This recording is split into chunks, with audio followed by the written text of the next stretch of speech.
안녕하세요. K비자입니다. 오늘은 외국인 분들이 한국 비자 신청할 때 거주지 입증 서류에서 문의하시는 분들이 많아서 한번 자료를 준비해 봤습니다. 외국인분들이 비자 연장을 하거나 변경을 할 때마다 본인이 어디에 거주하고 있는지에 대해 입증 서류를 제출하셔야 됩니다.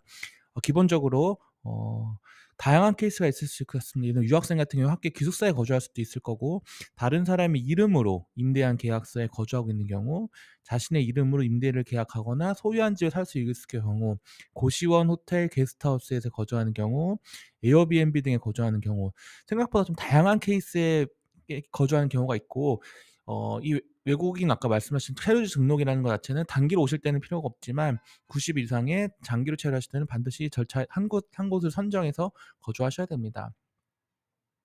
그렇다면 비자 기숙사에 거주하는 경우에는 사실은 간단합니다. 기숙사 거주 증명서라는 것을 발급받으시면 됩니다. 실제로 이거는 기숙사 관리자나 회사 학교에서 기숙사 거주에 있다는 증빙서를 요청하면 이걸 받을 수 있기 때문에 이 서류로 본인의 거주지를 입증할 수 있습니다. 그다음 반대로 다른 사람의 이름으로 임대한 계약서에 지금 거주하는 경우에는 거주 숙소 제공 확인서라는 걸 제출하셔야 됩니다. 거주한 제공자의 임대 계약서, 거주한 제공자의 신분증 앞면 및 뒷면이 필요합니다. 근데 중요한 것은 만약에 또 거주 제공한 분이 본인 소유일 때는 부동산 등기부 등본을 제출하시면 됩니다. 네.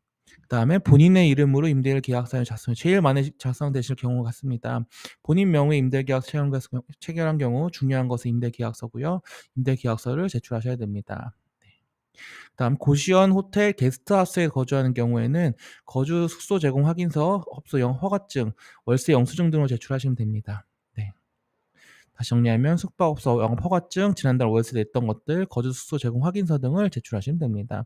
에어비앤비에 거주하는 것도 마찬가지로 특수한 경우에는 숙소 제공 확인서, 숙박 제공자의 명의 임대 계약서, 그다음 신분증, 숙박 제공자 앞뒷면을 제출해야 됩니다. 여기 있는 것도 사실은 다른 사람 명의 임대에 거주하고 있는 경우가 사실 비슷하다고 보실 수 있습니다. 그리고 에어비앤비의 주문 내역도 제출하시는 것도 도움이 됩니다. 서출 지원 시 중요한 것은 서류를 발급한 날짜나 유효기간 체크하여 서류가 만약에 유효기간이 지났는지 한번 확인하셔야 됩니다. 이래도 임대차 계약서로 하면 반드시 임대한 기간이 일정 기간 이상 남아 있어야 됩니다. 네. 그리고 정리하면 외국인 비자 연장을 위한 입증 서류는 거주 형태에 따라 다르고 정확히 맞춰 서류를 제출하셔야 됩니다. 거주 입증 서류는 비자 연장 신청에 매우 중요한 부분이므로 이 서류들을 준비할 때는 빠짐없이 모든 서류를 준비해서 제출하시는 것이 모두 중요합니다. 참고로 저희 K비자는 D2, D9, H2, F4, E7 등 모든 종류 한국 비장 대행 및 계약 연장 서비스를 제공하고 있으므로 많은 문의 주시기 바랍니다. 감사합니다.